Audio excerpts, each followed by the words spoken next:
किसानों के दिल्ली चलो मार्च का आज दूसरा दिन है। मंगलवार को शाम तक दिल्ली जाने की कवायद के बाद किसान रात को जहां रुक गए थे, सुबह होते ही किसानों ने एक बार फिर से दिल्ली की तरफ अपने कदम बढ़ा दिए। और इसी बीच जब किसान दिल्ली की तरफ बढ़ रहे हैं तो शंभू बॉर्डर पर पहले से मुस्तैद सुरक्षा कर्मियों ने किसानों को रोकने के लिए फिर से आंसू गैस के गोले दागे। शंभू बॉर्डर पर हरियाणा पुलिस और रैपिड एक्शन फोर्स के जवान तैनात हैं।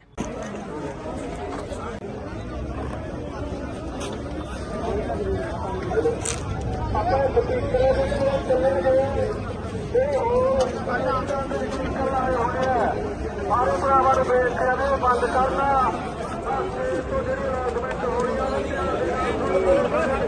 नौजवान वीर फतेह जफे सिंह साहबान जथेबंदियां के आगू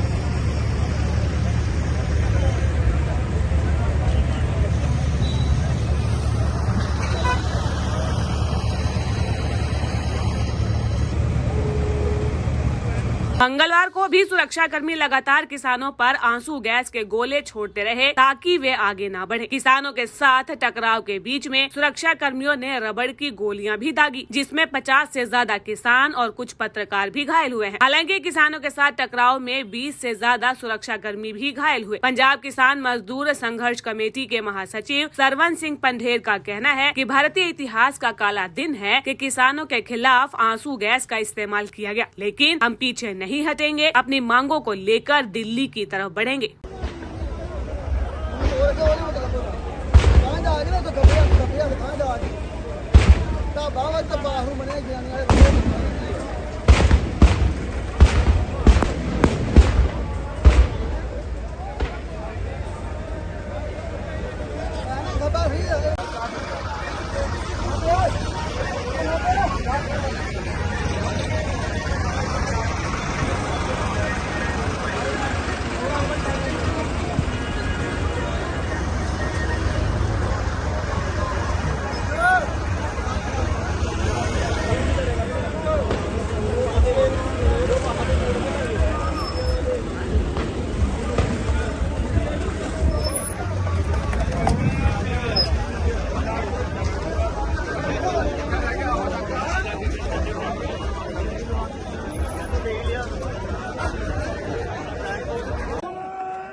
अंबाला के पास शंभू बॉर्डर पर जहां सुरक्षा कर्मियों और किसानों में टकराव देखने को मिल रहा है, तो वहीं किसानों ने जींद में दाता सिंह खनौरी बॉर्डर से दिल्ली जाने की कोशिश की, तो यहां पर भी जबरदस्त टकराव हुआ। सुरक्षा कर्मियों और किसानों के बीच में लाठियां तक चली है और पथराव भी हुआ है। इसी बीच सुरक्षा कर्मियों ने यहां पर भी आंसू गैस के गोले दागे हैं। हरियाणा पुलिस की माने तो प्रदर्शनकारी किसानों ने ट्रैक्टर, ट्रॉली और हथियारों से लैस होकर पंजाब से लगते शंभू बॉर्डर और दाता सिंह बॉर्डर में धारा 144 लागू हो जाने के बावजूद बैरिकेडिंग तोड़ने का प्रयास किया है और पुलिस कर्मियों पर भारी पथराव किया है, जिसमें 24 पुलिसकर्मी घायल हुए हैं। इन पुलिसकर्मियों में 15 पुलिसकर्मी शंभू बॉर्डर पर ड्यूटी के दौरान घायल हुए, जबकि 9 पुलिसकर्मी दाता सिंह बॉर्डर जींद में घायल हुए हैं। पुलिस के द्वारा वाटर कैनन, आंसू गैस तथा हल्के बल का इस्तेमाल कर कानून व्यवस्था बनाए रखने की अपील की गई है।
किसान किसी भी हालत में अपने ट्रैक्टरों के साथ दिल्ली की ओर न बढ़ पाएं, इसके लिए दिल्ली हरियाणा के बॉर्डर पर खड़े कीले बिछाए गए हैं। इसके साथ ही कंटेनर, कंटीले तारों, कंक्रीट, सीमेंटेड और लोहे के बैरिकेड से कई लेयर की बैरिकेडिंग भी की गई है। किसानों को रोकने के लिए मौके पर भारी पुलिस फोर्स के साथ साथ पैरामिलिट्री फोर्स के जवानों की भी तैनाती की गई है। जवानों के पास सुरक्षा उपकरणों के पूरे प्रबंध है। ड्रोन और CCTV कैमरों से लगातार निगरानी की जा रही है।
किसानों की केंद्र सरकार से MSP गारंटी कानून समेत कुछ मांगे हैं, जिन पर किसान केंद्र सरकार की मंजूरी चाहते हैं। इस संबंध में केंद्र सरकार के मंत्रियों और किसानों के बीच में मीटिंग भी हो चुकी है। बीते सोमवार की शाम को दूसरी बार किसानों और केंद्र सरकार के मंत्री पीयूष गोयल और अर्जुन मुंडा के साथ चंडीगढ़ में 5 घंटे से ज्यादा मीटिंग चली थी, लेकिन ये मीटिंग भी बेनतीजा रही। मीटिंग में किसानों और केंद्र सरकार के बीच में सहमति नहीं बनी और इसके बाद किसानों ने दिल्ली चलो मार्च बरकरार रखा है। केंद्र सरकार के साथ बातचीत न बन पाने पर किसानों का यह कहना है कि केंद्र सरकार उनकी मांगों पर गंभीर नहीं है। किसान मजदूर संघर्ष समिति के महासचिव सरवन सिंह पंढेर का कहना है कि हमने बैठक में एक समाधान खोजने की कोशिश की ताकि हम सरकार से टकराव से बचें और हमें कुछ मिले, लेकिन ऐसा कुछ भी नहीं हुआ है।